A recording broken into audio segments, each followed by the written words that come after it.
Hello and welcome to the Mapping the Doctrine of Discovery podcast. The producers of this podcast would like to acknowledge with respect the Onondaga Nation, firekeepers of the Haudenosaunee, the indigenous peoples on whose ancestral lands Syracuse University now stands. And now, introducing your hosts, Phil Arnold and Sandy Bigtree. Welcome back to Mapping the Doctrine of Discovery podcast. My name is Phil Arnold. I'm faculty in religion at Syracuse University and founding director of the Scano Great Law Peace Center. And I'm Sandy Bigtree, a citizen of the Mohawk Nation at Akwesasne, and I'm on the collaborative of the Scano Center and on the board of the Indigenous Values Initiative. And we're very pleased today because this podcast has been sponsored by the Henry Luce Foundation. And we have a very special guest, João Chaves, who was a presenter at our recent Doctrine of Discovery conference here in Syracuse. So we were able to welcome Professor Chavez to Syracuse University. He's assistant professor of the history of religion in the Americas at Baylor University. And like many of us, he wears many hats. So I'll ask him to introduce himself. João is a historian of religion with expertise in U.S. Protestantism in Latin America and the development of Latin American religious networks within the United States. So João, why don't you introduce yourself to our listening audience? Of course. Oh, thank you very much. And it's good to see you again, Cindy and Phil. It was a formative time that we spent together there in Syracuse, and then before that, when we met in the offices of Auburn Seminary in New York City. And yeah, I'm like you mentioned, I teach at Baylor University. That's where I got my my PhD from a few years ago. I'm a native of Recife, Brazil. After I graduated from Baylor, I worked for Princeton Seminary and then Austin Theological Seminary after that, and then returned here my first year back in the faculty in the Department of Religion. And I teach in addition to the required course called the Christian Heritage that I teach here. I also will teach courses on migration, geopolitics and missions and things of that sort. And one of the things that in this course, the Christian Heritage, that I have introduced this semester after having been with you all there in the Conference of the Doctrine of Discovery, was a more robust look at the ways by which white colonists in the United States, but also in other places, have dispossessed native land in different ways. As a matter of fact, Baylor University has its own, as many other universities do, histories of that particular kind of violence. So I appreciate having walked with you in these opportunities, and it's already changed the way that I think about many things, even the way that I teach. And I'm very appreciative of that. Well, that's really terrific news, Joe. I mean, we do focus on probably more on the North American context, so we really appreciate you joining us on the podcast and giving us a sense of the Brazilian context. Also, of course, 15th century Roman Catholicism, and papal bulls, but we really need to dig into how that mantle of conquest and colonialism was taken up by Protestants, right? Certainly in North America, we're looking into that, but we'd like to hear more about how that was formed in Brazil, and that kind of legacy, so maybe you could start with that sort of, the 101 version of Brazilian religious history, from the Portuguese, colonization forward, into the Protestant era. Yeah, I mean, I can mention a few things about that. As you mentioned, it goes back to those bulls in the 15th century that themselves already have some inspiration in the Crusades that preceded them, and so on. Right, so you see that happening later on when first to Portugal, as Portugal develops with Henry the Navigator's sponsorship. You know the story. Schools and technologies for naval exploration that begins in some islands that out of the away from the shore of Europe and goes through Africa all the way down to Asia, but then also crosses over to the Americas.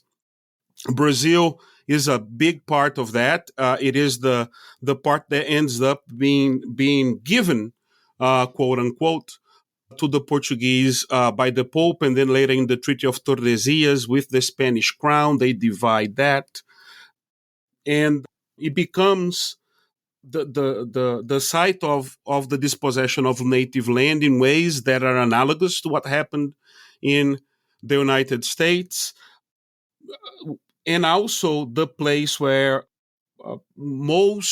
by far most of the African enslaved people were taken.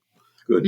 Yes. Brazil received about 5 million of the 10 to 12 million enslaved people who went to the Americas. For comparison's sake, to the United States, some scholars estimate around 3 to 400,000, 5 million to Brazil. Wow. And part of that was because of the way in which slavery worked in sugar plantations and the business models of Brazilian slave owners that also happened in the Caribbean, where the model was to work enslaved people as much as they could. The death rates were higher, so the replacement was needed more often, which was different from the cotton plantation kind of developments in the United States, although there was enough barbaric acts in all of these places, more than enough. It was really outrageous. In around the 19th century, you see Protestants coming into Protestant missionaries and migrants to different places in Latin America, and also with this kind of white supremacist imagination. And although they saw the Catholic Church as their competitors in the religious market, and there was some animosity to go both ways there, those Eurocentric assumptions about property, about land, and about relationship with people with other races was not challenged. It remained mostly unchallenged. As a matter of fact, the Baptist missionaries that became the most successful non-Pentecostal group in Brazil are Baptists, and they began with Confederate exiles who went to Brazil after the Confederates had lost the Civil War, because Brazil remained a slaveholding country for 23 more years after the end of the American Civil War. Oh my God! It was the last one to abolish slavery in 1888. And it is in these Confederate enclaves that you see not only Baptists, but also Southern Presbyterians and Southern Methodists and so on going to and starting churches. And some of those Confederate enclaves became beachheads for the introduction of the sustainable phases of a big portion of missionary work from the U.S. to South America, to Brazil in this case. So you see many there are many connections there in different ways, and there are many analogous situations to what's happening in the United States too, in terms of how the dispossession of native land is justified and continue to be justified in terms of Roman Catholicism, but also you have the Supreme Court here in the United States, as you know very well, drawing inspiration from these papal bulls too.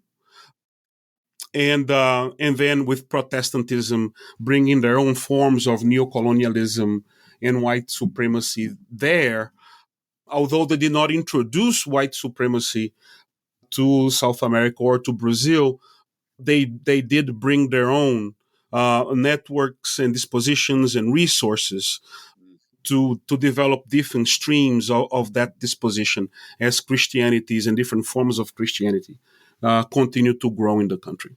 Wow. Wow, that is something. Wow. Thank you for that, Joe. And I think kind of riffing off what you just explained to us, Adam, our producer, tells us that your dissertation, which is almost 400 pages long, became 3 books. But I love the title of the dissertation because it's right on topic, right? I think Disrespecting Borders for Jesus, Power, and Cash, Southern Baptist Missions, the New Immigration, and the Churches of the Brazilian Diaspora. Are we still talking about what you just explained to us? In significant ways, yes.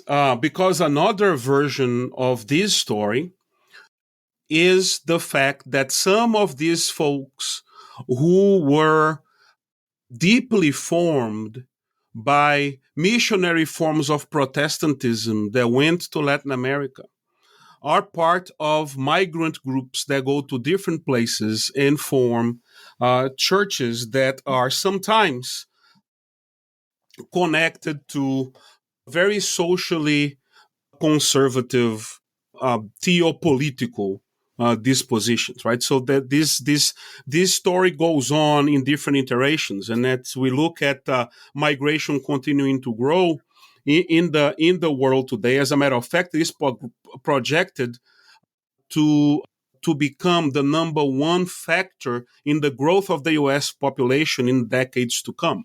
Yeah. And a slice of that, not the whole, but a slice of that is still very much influenced and formed by these forms of missionary Protestantism that were incorporated into the lives of many people in the global South that now bring back with their own religious expressions. But to step back a little bit in terms of the dissertation, there were mostly 2 books and then a few other things that came out from it. I look first at missionaries to Brazil, looking mostly at the Baptist stream, but some of that story is applicable to other groups. And I looked at how race relations between Southern Baptist missionaries to Brazil and locals. And you see in that story, that's about first half of the dissertation. And I saw about 100 years from 1880 to about 1980, looking at how Southern Baptist missionaries, or missionaries in the largest Protestant denomination in the United States, really implemented a successful way to form and maintain connections to their denomination in Brazil. And because they had eventually built powerful publication houses and had powerful seminaries, their influence really goes beyond the numbers, although they are in Brazil the largest non-Pentecostal Protestant denomination. Actually, the Brazilian Baptist Convention is the largest non-Pentecostal denomination in the whole Latin America. But the influence is beyond that because of the, again, influence of publication houses, of groups that publish and record music, because of their theological seminaries. The influence really spreads beyond the numeric side of things. So I looked at how effectively they did that. I had a question about why is it that Brazilian Baptists are ideologically so alike Southern Baptists. And I went into that research project with that question in mind, and I kind of laid that out. Although it is a diverse group, that is a majority story that I'm telling. But then in 1980, I shift to the groups that are then migrating to the United States within that same denomination, and forming churches in the U.S. in different places. And I do follow those groups, and I do some archival work in a few churches and interview leaders and a look at that history. And at the end of that story, and that comes out the migrant story comes out in another book called Migration or Religion. But in terms of a thesis that encapsulates part of those two books, I claim that Brazilian Baptists are closer to Southern Baptists when they are actually in Brazil than the way migrate to the United States. So I mentioned that the closest to the Southern Baptists, Brazilian Baptists, are geographically. The farther from them they get ideologically, for different reasons. But proximity reveals certain inconvenient dispositions that distance does not introduce to these groups. Anti-immigrant sentiments and the support for anti-immigrant policies is one of those elements that these immigrants that really appreciate the Southern Baptist Convention when they are in their countries of origin, when they see them up close, then challenges them to reimagine what that relationship means. So, and there are a few other elements that are involved, but certainly anti-immigrant and political dispositions in the groups that I saw is part of that. Is it more than just the anti-immigrant sort of disposition that you're talking about that indicates their closeness in a way? Brazilian Baptists and Southern Baptists in the U.S., or are there like theological elements that one could point to, or some other factors? I mean, this is a fascinating discovery, I guess, in a way. I'm wondering how that feeds. Well, are there other factors other than a kind of anti-immigrant? There are other factors, but they are not necessarily theological. Meaning, Brazilian Baptists in general and Southern Baptists do not have pronounced theological disagreements.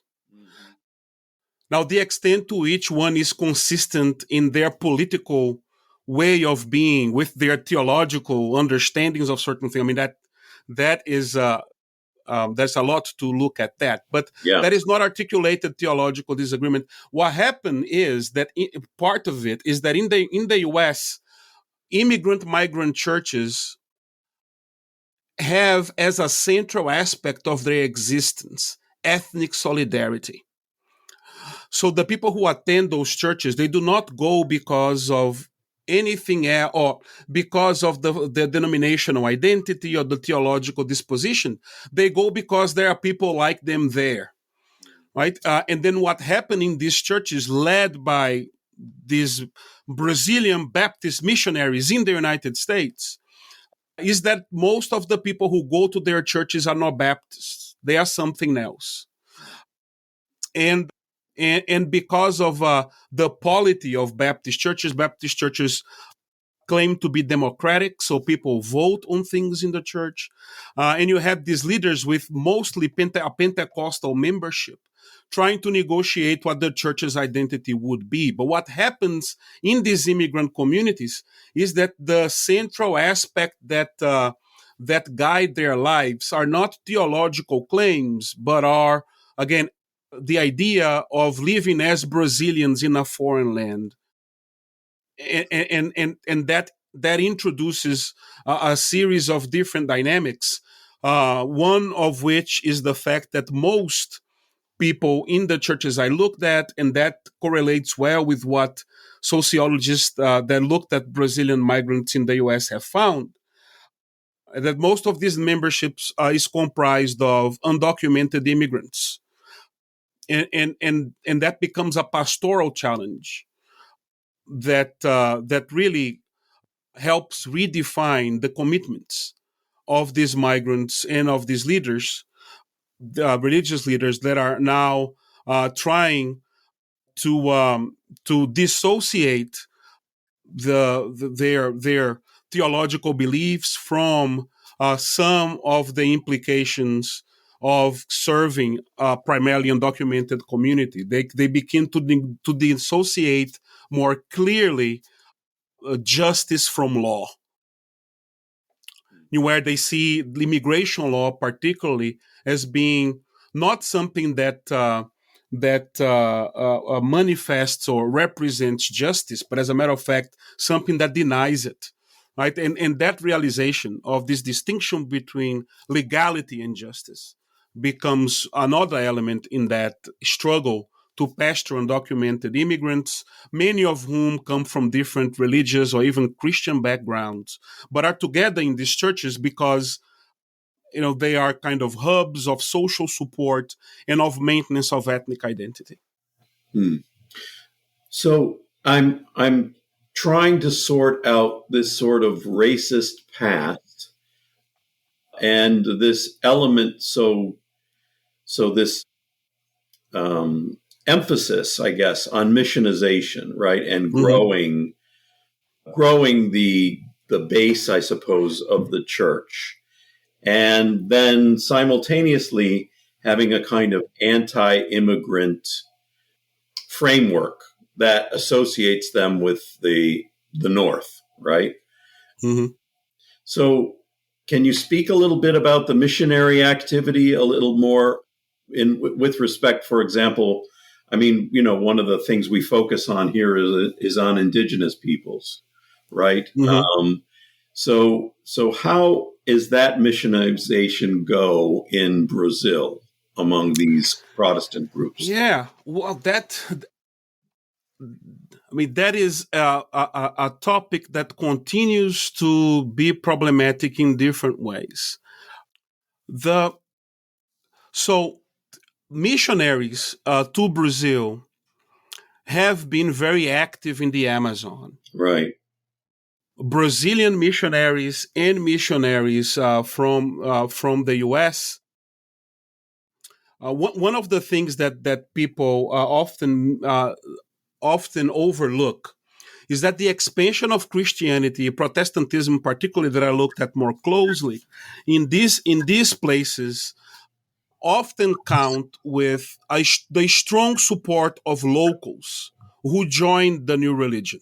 Right, so we think about so if you hear missionaries talk about missionary influence in these places, they often, or sometimes anyway, overstate the impact that missionaries had directly and understate how locals who joined the religion have done a lot of that legwork of introducing the new religion to people. Oh, that's very important. Yeah, that's very important. Yeah. And that is, and I say that not to say that therefore that is it becomes less problematic. I actually sometimes is the opposite, right? Because but the issue with this kind of Western dispositions and even white supremacist kind of sentiments is that some locals incorporate them and disseminate them too.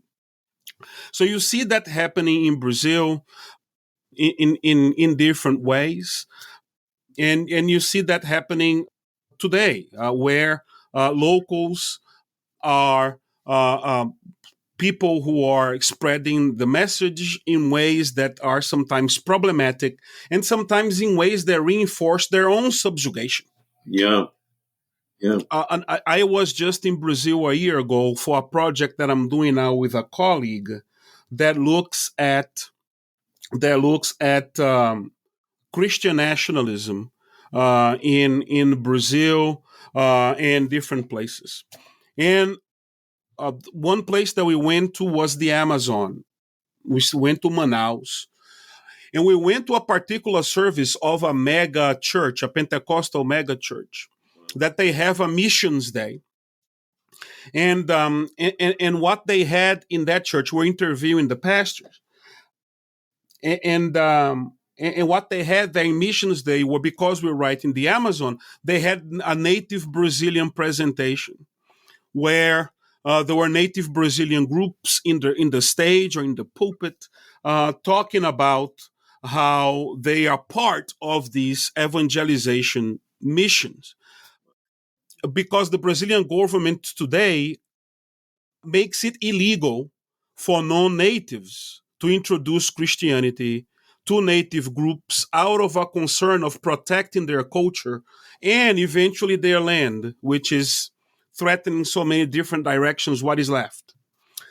So what these Christian communities are doing now to circumvent the law is actually recruiting native missionaries so they can do that work, because it's illegal to do some of that work otherwise. And they do it in different ways. I mean, there are language schools to teach Portuguese to natives that then, I mean, you saw this happening, right? You see, you're shaking your heads here. I can see you. And I mean, that's a common story, right? Oh, Right. So you see, and you see that happening today also. Now, I should also say, though, and this is where it becomes hard to dissociate some of these impulses, that the resistance against those moves comes from native Brazilian groups or native Brazilian-led groups and some Christian allies too, right? So then you have it becomes fuzzy in that regard. Yes. Because you see on one hand Christian natives or native Brazilians who are Christian and white and otherwise Christians moving in one direction, but the resistance has a similar, in some ways, composition where you have non-Christian native Brazilians, but also Christians who recognize the deeply problematic legacies that was introduced with deep fundamental Christian support and means, but they're also part of that resistance trying to dismantle that project. So it becomes a fundamentally complex situation in the Brazilian case. I'm not sure if I addressed some of your questions. Oh yeah. No, It's what you're describing is right on. Intentionally made confusing. That's the whole purpose of dividing and conquering indigenous people and lands. You know, it was, you have to like immediately convert Christians, and even if they aren't, they're threatened. I mean, in the early, when the Jesuits first arrived, I mean, the horrible abuse, forcing the Christianization of women. They would target the women as being, the most firebrands of hell. We were just hearing stories why the Onondaga Nation remains outside the Bureau of Indian Affairs. And the story we were just told is that through the churches in this community, this is like in 1935, they were already, of course, anchored in there with Christianizing, the Haudenosaunee, trying to Christianize the Haudenosaunee. They were trying to instill the Bureau of Indian Affairs government of an elective system of chiefs, whereby, we had a process of raising chiefs that were through the clan mothers, and the Confederacy would always come into consensus and agreement. They did not vote. But we have these foreign governments and the churches facilitating this. And even, I'm sure there were Christian Native people, Haudenosaunee people that were now Christianized and allying with the priests or the ministers would have been ministers, because there were no Catholic churches at Onondaga. But there was this one vote where the community had to vote in this BIA government.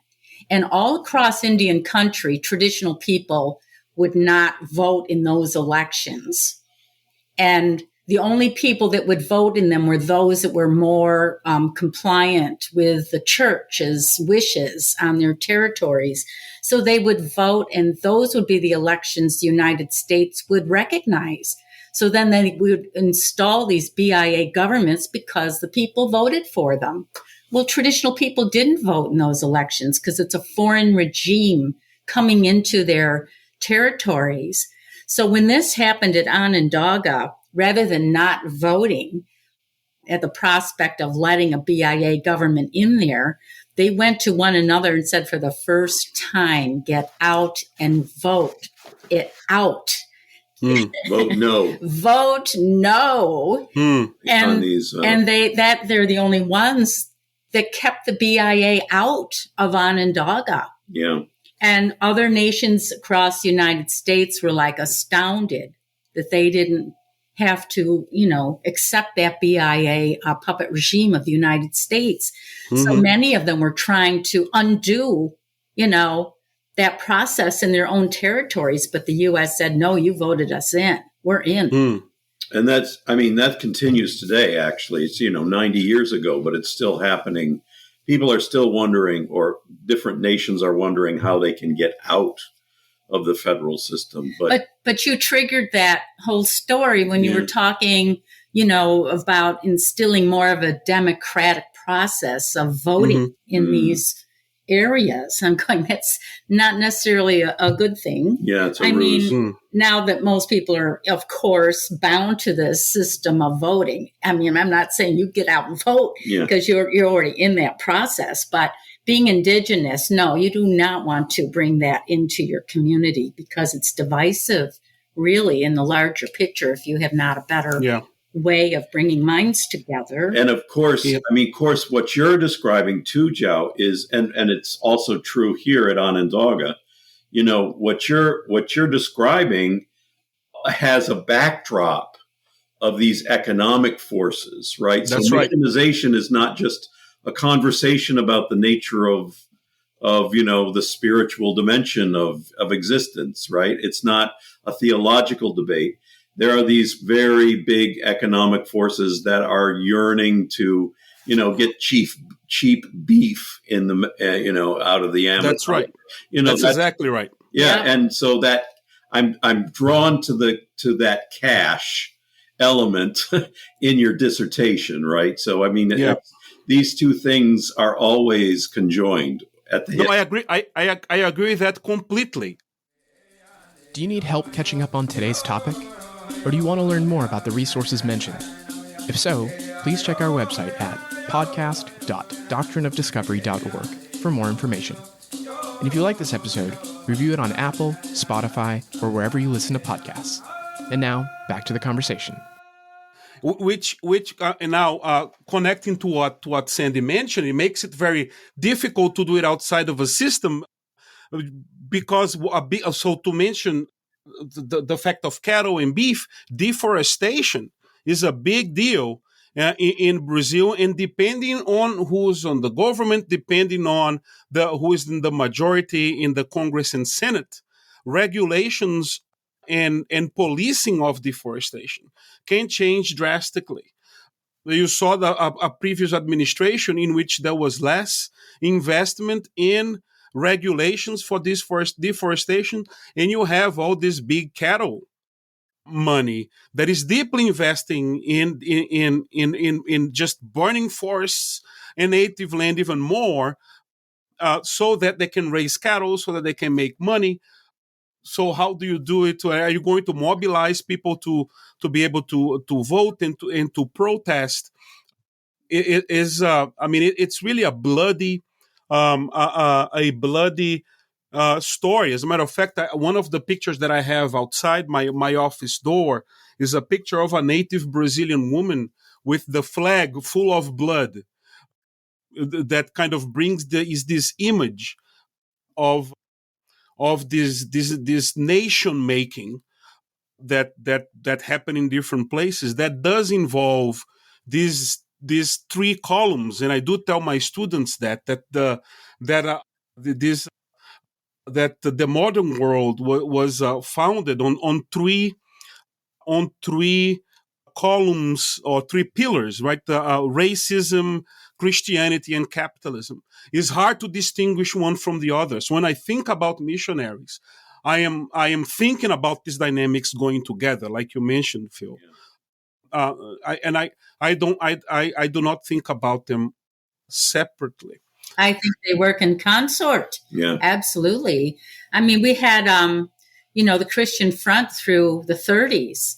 It was very strong in Boston, and the person spreading this the Father Coughlin had a huge radio show reaching millions and millions of people, and the speech was basically anti-Semitic, and so the person they had leading this front in Boston was actually working with a counterintelligence operative of Hitler's.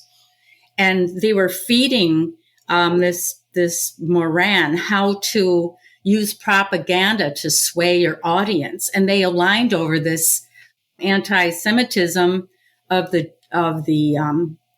fascists and Nazis with the Catholics who found,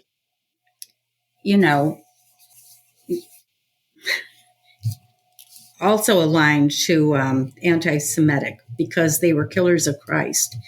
They said the Jews were killers of Christ, and that was like fabricated, during the Roman period.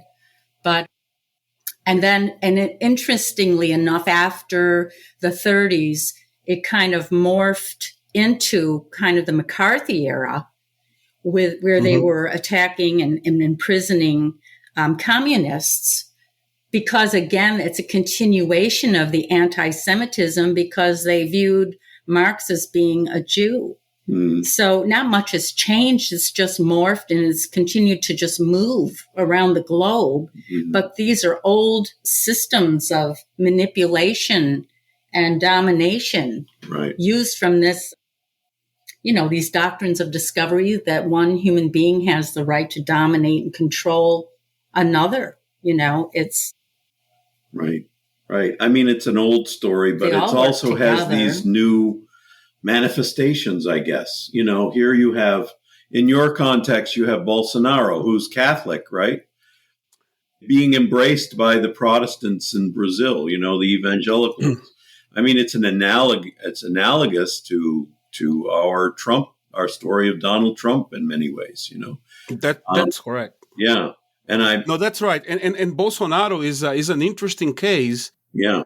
It was a sociologist, Paul Freston, I think, who coined very appropriately that he's the first pan-Christian president of Brazil, meaning that he can. I mean, he's Catholic, like you mentioned, but he was baptized by a Pentecostal pastor in the Jordan River, and he is married to a Baptist woman. So it's really interesting, Michele.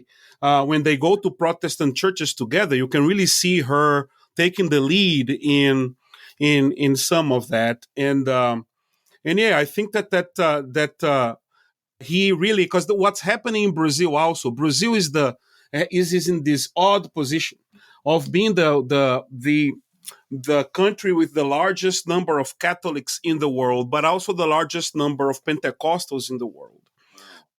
And the number of Protestants continue to grow and the number of Catholics to diminish. So if it was possible for Catholics to imagine running the country without having to enter coalitions with Protestants, that is no longer the case.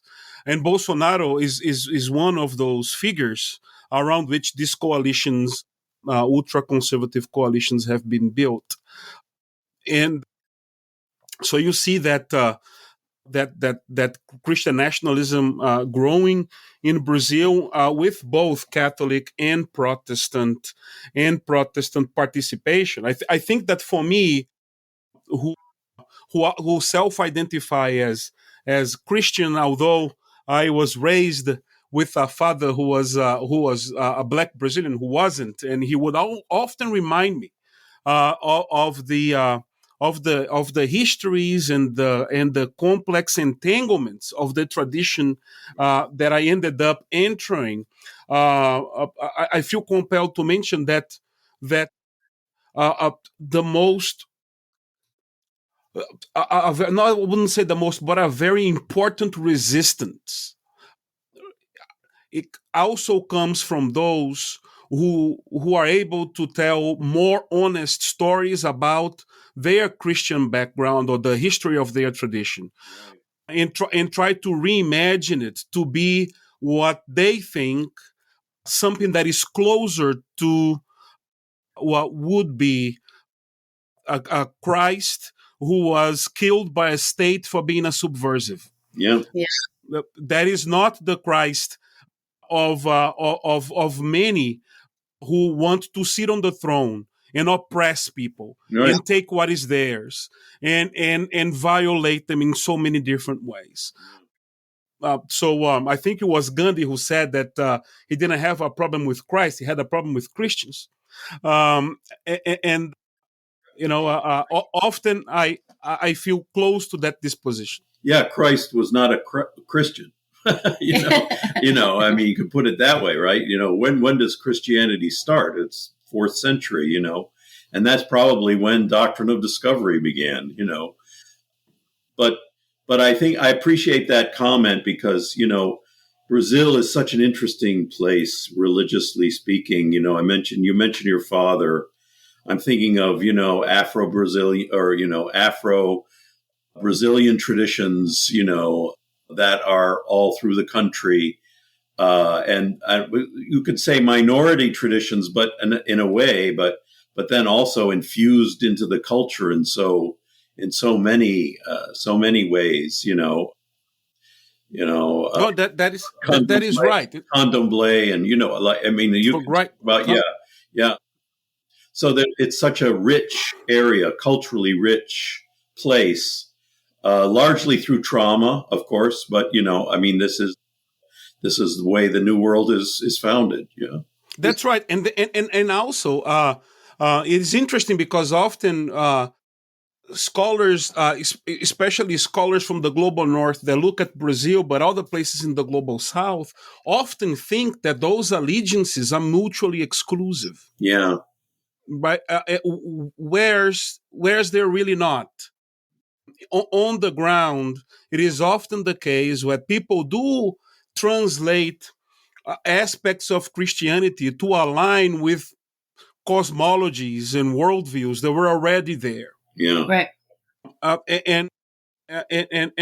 And are very creative in terms of what they incorporate and what they don't incorporate, right? So it's not always candomblé practitioner or Catholic. Sometimes is candomblé practitioner and so you have those different affiliations, translations, and multiplicities happening as people grapple with these new ideas, but they do not again adopt them uniformly or even fully. There is often a lot of local creativity and agency in how that is appropriated and practiced. Yeah, and I think you're right. The Christian groups that we are affiliated with, in our network, that have repudiated the doctrine of discovery, this puts them on a path to really rethink their traditions in many ways, along the lines you were just reflecting on, what kind of Christianity is it that we really truly embrace, right? These are conversations that are happening internally to these different denominations, different religious communities. They no longer feel that they might feel that their tradition has been hijacked in some ways. Maybe from the beginning. Maybe from its inception, given Protestants, history, rather short history. So, I think what you're stating is a kind of realignment of theology in some ways with respect to what's a more viable future, what's a more just and sane world that we want to embrace, and I think that's also part of the mapping of the doctrine of discovery that we have to take account. Christianity, it's become more of a battle of conquest, of good over evil. Right. And I think that morphed in some way with the New Age movement, thanks to Vincent Peale. Norman Vincent Peale's positive thinking theology. The power of positive thinking. It's still the same thing of good over evil, because it's the power of positive thinking. I mean, it's still dominating. It's still going to dominate any honest interaction that you have with the world around you, right? And so you're still competing and conquering someone who's not going to be quite as positive as you might be. There's so many levels of all of this, right? Yeah. And Norman Vincent Peale had his first church here in Syracuse, and then he moved it to New York City, and he was a major capitalist, and that's where Trump's parents joined that church in New York City. And Norman Vincent Peale had given a talk in Central Park one Easter during the 30s, and it was like announced that it was actually like a Nazi rally. So there's these alliances that may appear to be all well and good, but they're problematic too. Yeah, that's right. But what is interesting though, and again, I do not have a big enough sample to draw any strong conclusions. Perhaps you have had even more experiences in this area, is that when I speak about Christianity in ways that are not despairing but are honest, yes, and are critical to my students, they are here at Baylor, which is a university that calls itself a Christian university. They are very tolerant and welcoming and critical about that conversation. But it is when there is criticism against the United States that I see more reaction. I mean, of course, those two are not necessarily, unfortunately, not necessarily very distinct for some people. For some people, they see such a close connection between Christianity and the United States. But and this is where the doctrine of discovery seems or conversations about that seem to meet at the intersection of criticizing deeply both religion and nation. But I do wonder if the kind of reactions against that truth that needs to continue to be revealed and challenged, not only in its story but also in its continuing implications. If the resistance is because of the implication of a form of Christianity, or if because of the implication of property and nation, there is where it seems to me some people will react more strongly. Right. That's where the rubber meets the road, right? So, I mean, Adam is telling me we should go back because you've been incredibly productive with all these books. And I want to ask you to go in a little more detail about your book, The Global Mission of the Jim Crow South. I mean, talk to us about the Confederados. Not sure how you pronounce that in Portuguese, but that's right. And how does that factor into where we are today? Again, going back to this kind of racist missionary past. Yeah.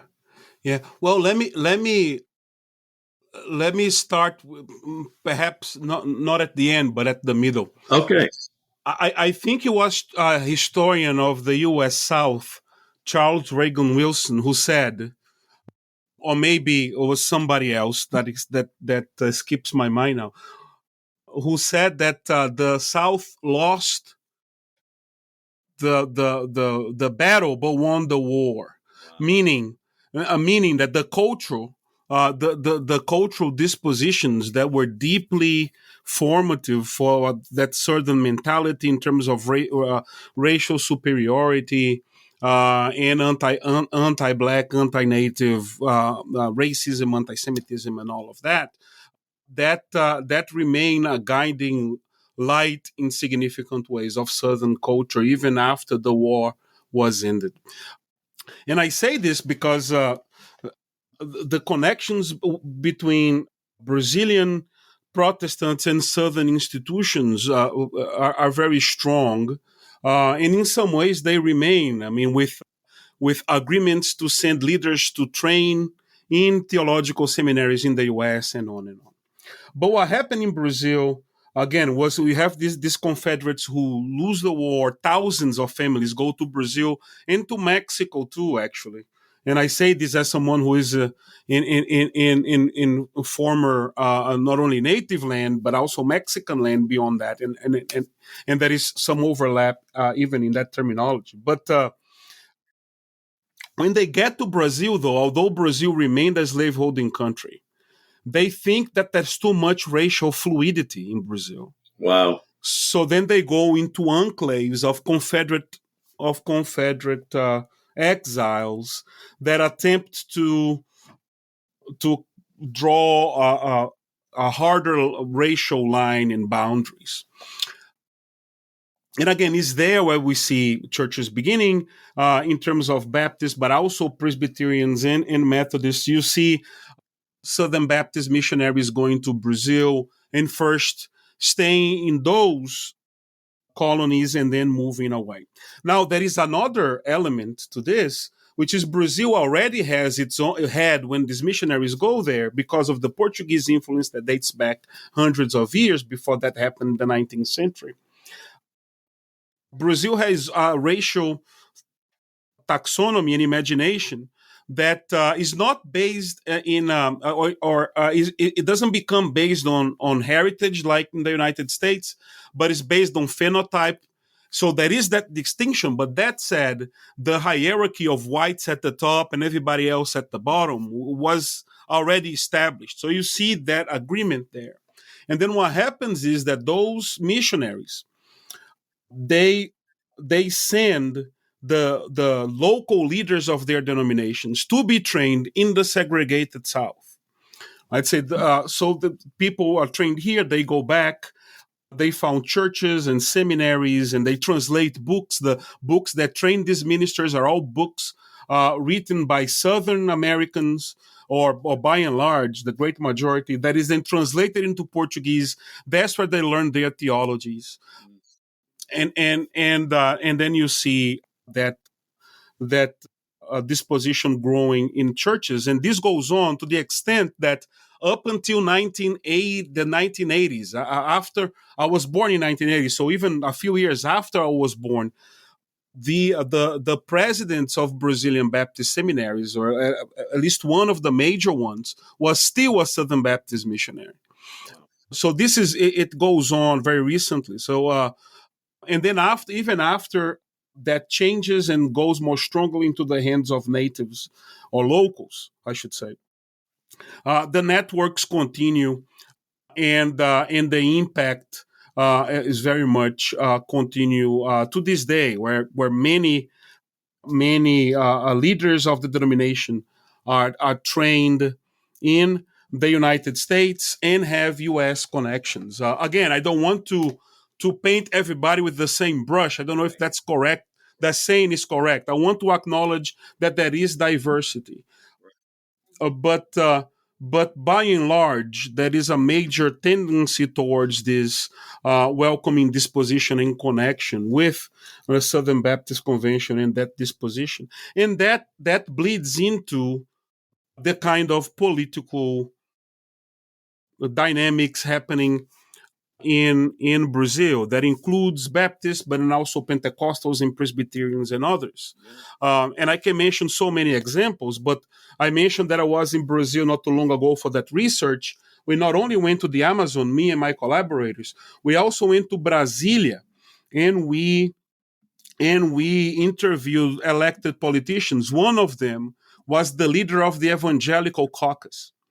We had a conversation with him, and he mentioned that the following morning he had a breakfast with the leaders of Capital Ministries that they are also continue to work in and around Congress and Senate in Washington, D.C., having prayer meetings and breakfasts and things of that sort. You see, different kinds of connections between the Bolsonaro and the Trump administration. Steve Bannon said one time that he had greater hopes for Bolsonaro than he did for Trump. He was an unofficial counselor of Bolsonaro and his sons. One of Bolsonaro's sons was seen on January the 6th in Washington, D.C. with a MAGA hat. You can see these transnational flows coming. And that is beyond this missionary stream that I'm mentioning. But that is certainly part of the story. It is more complex, is more diversified, and it followed different pathways. But one element of this story that we can draw in broad strokes to today has that influence there, certainly so. And the social issues that are connected to theological convictions are also analogous to the one in the U.S. Abortion, gay marriage, Yeah.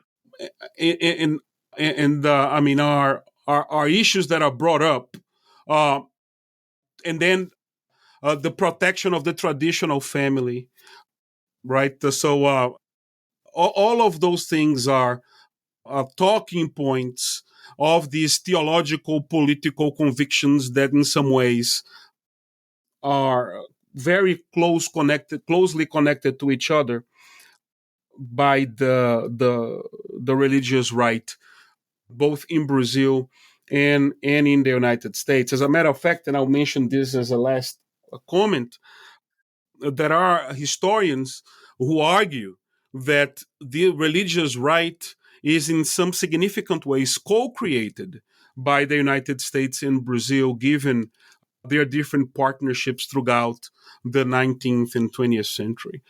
So there is a lot of analogous situations and dynamics there.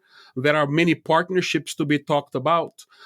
And those two countries is important to say, are projected to continue to be the countries with the largest numbers of Christians in the world. Brazil and the United States are that today, and they are projected to continue to be the country with the largest number of Christians in the world. So it is hard to think it is coincidental that those are also very important hubs of this kind of authoritarian right that is brewing. Although similar issues are happening in other places via other religions too. We can talk about Hindu nationalism and on, right? So there are other manifestations of these also. Yeah, Modi and others. Yeah, no, I mean it's on the rise, and you can feel it. Really appreciate this, the engagement that your work has in the world. And along that vein, we can kind of finish up with a brief conversation about this other book that you co-wrote with Mike Parsons. And forgive me, I'm going to slaughter this title, but Remembering Antonio Teixeira. Yeah. A story of missions, violence, and institutional hypocrisy. What really strikes me about this, of course, is your detailing a story of a rape while Antonio was a guest at Baylor University by the president in 1894 at your own institution. That is brave, my friend. As an assistant professor, that's an important story. It's an important story. Let me put it that way first. That we need to all tell about our own institutions, and I think, and according to Adam, this has had a great impact. It's continuing to have a kind of impact in our world. Please tell us about that, and why you decided to do that. Tell that important story. Yeah, well, thank you for asking. As a matter of fact, Baylor gave a grant of $25,000 to help with the research of Wow. of the book. So this Good for was them. Good for them. Good yeah. for them. So this was this started with Michael. I should say is the longest serving faculty member in the Department of Religion. He's been here for 38 years, and he's the only distinguished university professor at Baylor. So he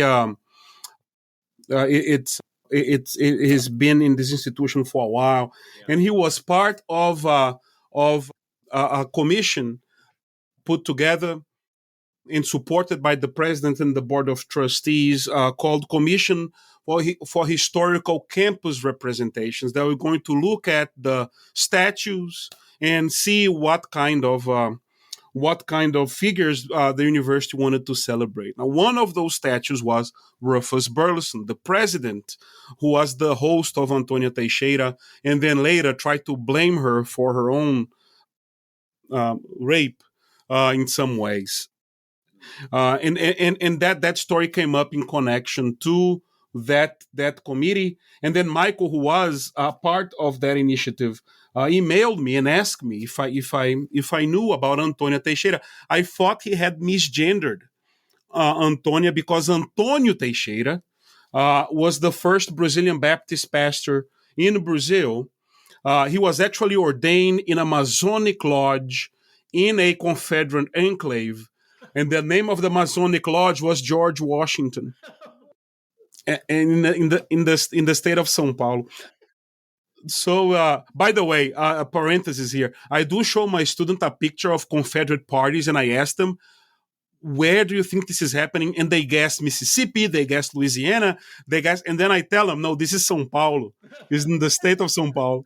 They still have the Confederate Party there, but anyway, in that area. But so, and the reason why I asked that is because Antonio Teixeira's story is well known, but nobody knew of Antonio. As a matter of fact, his biographer just calls her the firstborn. Doesn't even know her name, apparently. Well, she came to after her father died, she was brought by Southern Baptist missionaries here to Baylor to which was a different kind of school at the time, and she was housed at the president's home. She was raped by a relative, and then there was like a controversy around the trial because there was partially because there was a journalist here, a very controversial journalist here in Waco, called last name Brand, who was nicknamed the Apostle of the Devil, and he wore that nickname very proud. and Brand did not like Baptists or Baylor, so he had a periodical that had a strong circulation, and he revealed that in the late 1800s. He exposed all of that, and the trial happened here, and we tell that story. But more than telling the story of Antonia, we also found out that Antonio, when he was a Catholic priest, was accused of kidnapping when he was 32 years old, kidnapping a 17-year-old woman who was presumably Antonia's mother. We tell that story too, and then we tell the story of Antonia. But more than that, we want to show these stories as an illustration of how institutions, in order to preserve the story of institutional goodness, are willing to erase the oppressed and the marginalized, right? To the extent that the maintenance of institutional goodness or the myth of that institutions want to tell about themselves is very often in opposition to the best interest of those who are in the margins. So And we show how that happened in relationship to the Foreign Mission Board of the Southern Baptist Convention, who had the reputation of the missionaries connected to that of their Brazilian duo, Antonio Teixeira, who converted from being a Catholic priest and was really big for Baptists. So they erased the story of his own issues, sexual issues. Wow. But then here, in terms of Baylor, Antonio Teixeira, his story was the story that was forgotten. And when we tell that story, but then showing that institutions in many ways do that, and making clear that although Baylor was part of that, other institutions do that too. And not to necessarily diminish Baylor's implication and responsibility in that story, but just to show that to a large extent, institutions have something to gain by hiding certain truths. Yeah. And then also, it is only now where taking these these skeletons out of the closet became its own way to articulate institutional goodness. We have institutions funding these kinds of projects, like Baylor funded the project of this. So, I mean, it's a complex setting in which now there is something to gain in telling how bad you have been, right? So, so we go, it is within that cycle too. It's just the patterns of identifying institutional goodness now include being honest about one story, but there's something to gain from that, right? So it's, again, is a story full of entanglements and complexities, as these stories often are. But you are right that Baylor has been extremely supportive financially and otherwise. And I did ask, because I knew the book was coming out when I was interviewing here, and I did ask, is this going to be a problem? Yeah. And I was told that some people might dislike it, but I was assured that they do value academic freedom to the extent that I'll be protected in that regard. So so far that seems to be true. Well, that ends us on a really a happy note, I would say. I mean, that there is hope. And again, really appreciate you, João, and all that you do. You're out there, you're out there, man, like really telling the truth, which is not always a comfortable position to be in, but really appreciate what you're willing to do. So, really appreciate all of that. Okay. Well, likewise, I appreciate you all, and you've been part of the many witnesses that have shaped my trajectory in different ways, and I really appreciate that, and hope we'll continue to collaborate in different ways in our journey. Absolutely. Absolutely. We're at the beginning of this. You'll be back in Syracuse in Onondaga Nation territory, I predict. In the near future. So I'll look forward to that. All right. Yes, indeed. Take care. All the best. Bye-bye. Right. Bye-bye. Bye. The producers of this podcast were Adam DJ Brett and Jordan Lawn Cologne. Our intro and outro is Social Dancing Music by Oris Edwards and Regis Cook. This podcast is funded in collaboration with the Henry Luce Foundation, Syracuse University, and Hendricks Chapel, and the Indigenous Values Initiative. If you like this episode, please check out our website and make sure to subscribe.